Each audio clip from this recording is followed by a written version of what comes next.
প্রিয় দর্শক আসসালামু আলাইকুম, welcome back to my channel delicious cooking by Tahira. আজকের পর্বে আপনাদেরকে ডিম আর আলু দিয়ে সবচেয়ে সহজে আর কম সময়ে তৈরি ঝটপট ভীষণ মজাদার মুচমুচে বিকেলের নাস্তা রেসিপি তৈরি করে দেখাবো। যারা কম উপকরণে নাস্তা রেসিপি তৈরি করতে চাচ্ছেন তারা চাইলে আমার আজকের এই রেসিপিটি ফলো করতে পারেন। তো চলুন দর্শক রেসিপিটি দেখে নিচ্ছি শুরু থেকে শেষ পর্যন্ত। এই রেসিপি তৈরি করার জন্য প্রথমে একটা মিক্সিং বোল নিয়েছি। এরপর এই বোলের মধ্যে ব্যবহার করব 1.5 কাপ পরিমাণ ময়দা। চাইলে ময়দার পরিবর্তে আপনারা এখানে আটাও ব্যবহার করতে পারেন। তো এরপর আমি এর মধ্যে ব্যবহার করব স্বাদমতো লবণ। এরপর ব্যবহার করব 2 টেবিল চামচ পরিমাণ সয়াবিন তেল।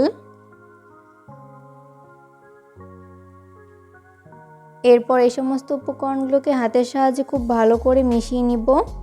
একটু সময় নিয়ে তেল ময়দার সাথে খুব ভালো করে মিশিয়ে নিতে হবে।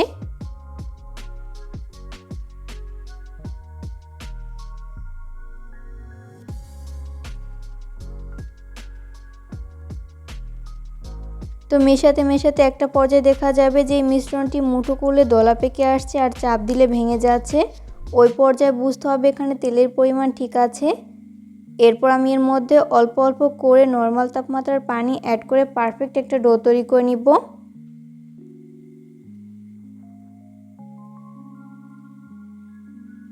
এখানে পানি একবারে না দিয়ে এইভাবে অল্প অল্প করে দিব আর হাত দিয়ে খুব ভালো করে মিশিয়ে নিব।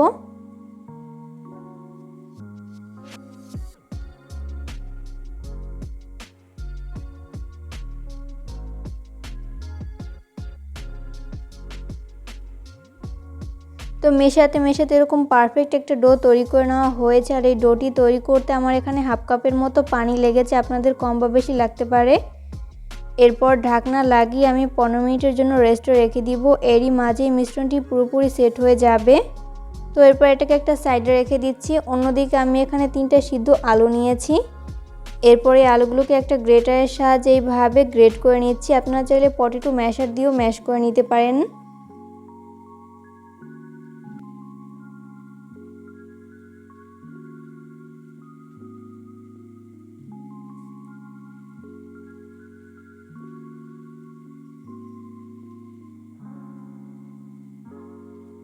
তো এই পর্যায়ে কিন্তু আলু গ্রেট করে নেওয়া হয়েছে। এরপর আমি এর মধ্যে বাকি উপকরণগুলো ব্যবহার করছি 1/4 চা চামচ পরিমাণ হলুদের গুঁড়া। এরপর ব্যবহার করব 1/4 চা চামচ পরিমাণ মরিচের গুঁড়া, ঝালটা স্বাদ বুঝে কমিয়ে বাড়িয়ে অ্যাড করতে পারেন। এরপর ব্যবহার করব হাফ চামচ পরিমাণ চাট মশলা। এখানে অবশ্যই চাট মশলা ব্যবহার করতে হবে, এতে করে খুব সুন্দর একটা ফ্লেভার আসবে আর খেতেও ভালো লাগবে। এরপর ব্যবহার করব 4 টেবিল চামচ পরিমাণ কর্নফ্লাওয়ার। এখানে অবশ্যই কর্নফ্লাওয়ার ব্যবহার করতে হবে, ময়দা কিংবা আটা ব্যবহার করা যাবে না।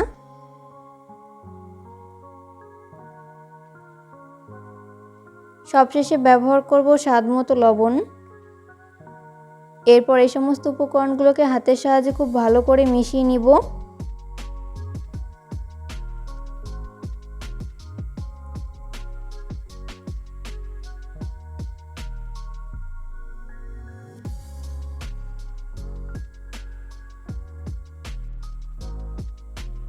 তো এই পর্যায়ে মিশিয়ে নেওয়া হয়েছে, দেখতেই পাচ্ছেন এই পর্যায়ে কিন্তু আলুর পুর তৈরি করে নেওয়া হয়েছে।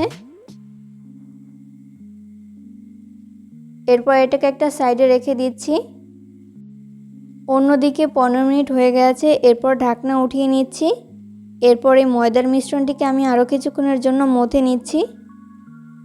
যত ভালো মথা হবে নাস্তার শেপগুলো ততই পারফেক্ট হবে, তাই একটু সময় নিয়ে ভালো করে মথে নিতে হবে।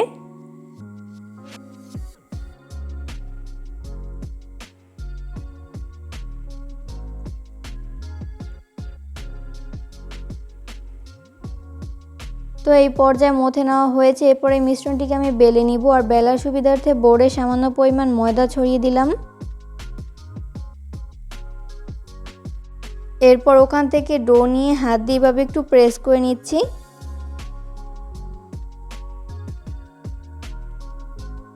এরপর এপিটোপিট ময়দা লাগিয়ে নিচ্ছি। এরপর বেলনির সাহায্যে আমি মিডিয়াম পুরুত্বের একটা রুটি বেলে নিব।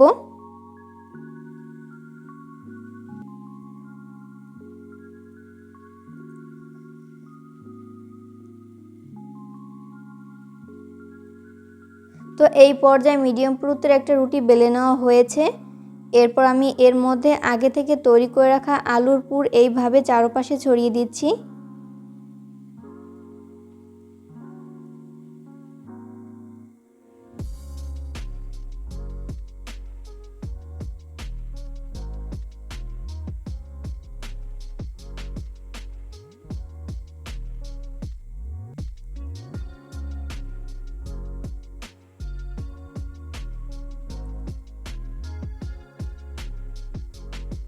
তো এই পর্যায়ে আলুর পুর চারপাশে ছড়িয়ে দেওয়া হয়েছে। এরপর সাইড থেকে এইভাবে পানি লাগিয়ে নিচ্ছি,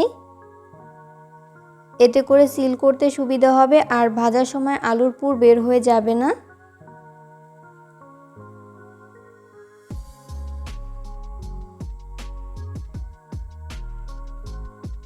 তো এরপর আমি এইভাবে রোল তৈরি করে নিচ্ছি। কাজটা আমি কিভাবে করছি সেটা আমার হাতের দিকে লক্ষ্য করলেই বুঝতে পারবেন। এগুলো আসলে বলে দেওয়ার মতো কিছু নেই, আপনাদেরকে দেখে বুঝে নিতে হবে।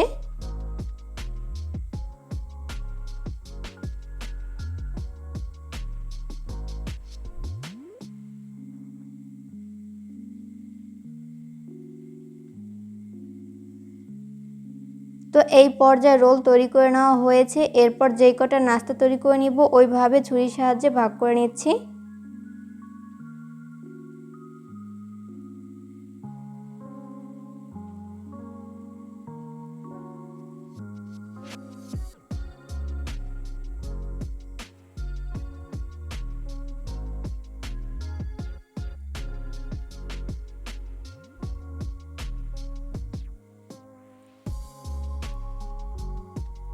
তো এইভাবে ভাগ করে নেওয়া হয়েছে। এরপর ওখান থেকে একটা নাস্তার শেপ আমি হাত দিয়ে এইভাবে একটু প্রেস করে নিচ্ছি। তো তৈরি হয়ে গেল আমার একটা নাস্তার শেপ। সেমভাবে বাকিগুলোকেও তৈরি করে নিব। এরপর এখানে একটা বোল নিয়েছি। এরপর এই বোলের মধ্যে ব্যবহার করব রুম টেম্পারেচারে থাকা একটা ডিম। ডিম যদি ফ্রিজে থাকে সেক্ষেত্রে রুমের স্বাভাবিক তাপমাত্রা এনে তারপর ব্যবহার করতে হবে। এরপর ব্যবহার করব স্বাদমতো লবণ। এরপর এই ডিমটাকে একটা চামচের সাহায্যে খুব ভালো মতো বিট করে নিচ্ছি।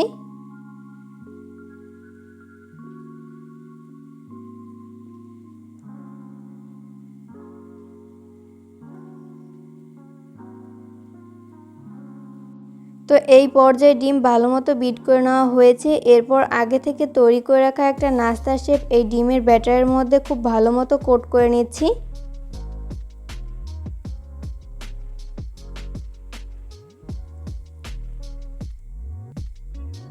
তো কোট করে নেওয়া হয়েছে। এরপর আমি নাস্তার শেপগুলোকে ফ্রাই করে নিব। নাস্তা ফ্রাই করার জন্য চুলায় একটা ফ্রাই প্যান বসিয়ে দিয়েছি। এরপর পর্যাপ্ত পরিমাণ সয়াবিন তেল দিয়ে দিয়েছি।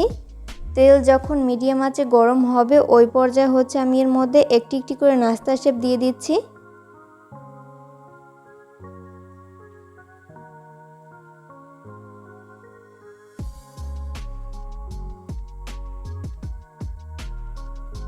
তো প্রথম ব্যাচে যতগুলো নাস্তা শেপ ধরে আমি ততগুলো দিয়ে দিয়েছি, বাকিগুলোকে পরের ব্যাচে ভেজে নিব। 2 মিনিট পর যখন নাস্তাগুলোর এক পাশ ফ্রাই করে নেওয়া হবে ওই পর্যায়ে আমি নাস্তার শেপগুলোকে উল্টে দিব অপর পাশটি ফ্রাই করে নেওয়ার জন্য। আর এই পর্যায়ে অবশ্যই চুলার আঁচ মিডিয়াম ফ্লেমে রেখে নাস্তার শেপগুলোকে ফ্রাই করে নিতে হবে, এতে করে দুই পাশ ভালো মতো কুকড হতে পারবে। কোনোভাবেই চুলার আঁচ হাই ফ্লেমে রেখে নাস্তার শেপগুলো ফ্রাই করা যাবে না, সেক্ষেত্রে উপর থেকে খুব দ্রুত কালার চলে আসবে, তবে ভেতরটা ভালো মতো কুকড হবে না, তাই লো আঁচে ভেজে নিতে হবে।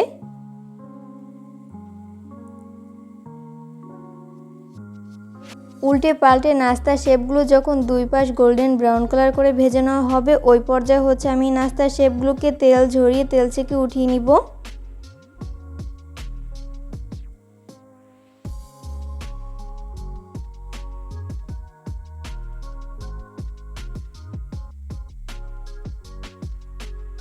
সেমভাবে আমি বাকি নাস্তার শেপগুলোকেও ভেজে নিব। তো এই পর্যায়ে আমার সবগুলো নাস্তার শেপ ভেজে উঠিয়ে নেওয়া হয়েছে। এগুলোকে একটা নাস্তার প্লেটে তুলে নিয়েছি। চেষ্টা করেছি রেসিপিটি সহজভাবে শেয়ার করতে, আশা করছি বরাবরের মতো আমার আজকের রেসিপিটিও আপনাদের কাছে সহজ এবং ভালো লেগেছে। রেসিপি ফলো করে অবশ্যই বাসায় ট্রাই করবেন, দেখবেন পরিবারের ছোট থেকে বড় সবাই অনেক বেশি পছন্দ করবে। আর অনেক মজা করে খাবে। বিশেষ করে বাচ্চারা অনেক বেশি পছন্দ করবে। অল্প সময়ে অল্প উপকরণে ময়দা আর আলু দিয়ে এইভাবে নাস্তার আইটেম তৈরি করে কিন্তু আপনারা তাক লাগিয়ে দিতে পারেন। কেমন লাগলো আমার আজকের এই রেসিপিটি তা অবশ্যই কমেন্ট করে জানাবেন। ভিডিও ভালো লাগলে অবশ্যই ফ্রেন্ডস অ্যান্ড ফ্যামিলিদের মাঝে শেয়ার করবেন। পরবর্তী ভিডিও দেখার আমন্ত্রণ জানিয়ে আজকের মতো এখানেই বিদায় নিচ্ছি। সবাই অনেক বেশি ভালো থাকবেন। আল্লাহ হাফিজ।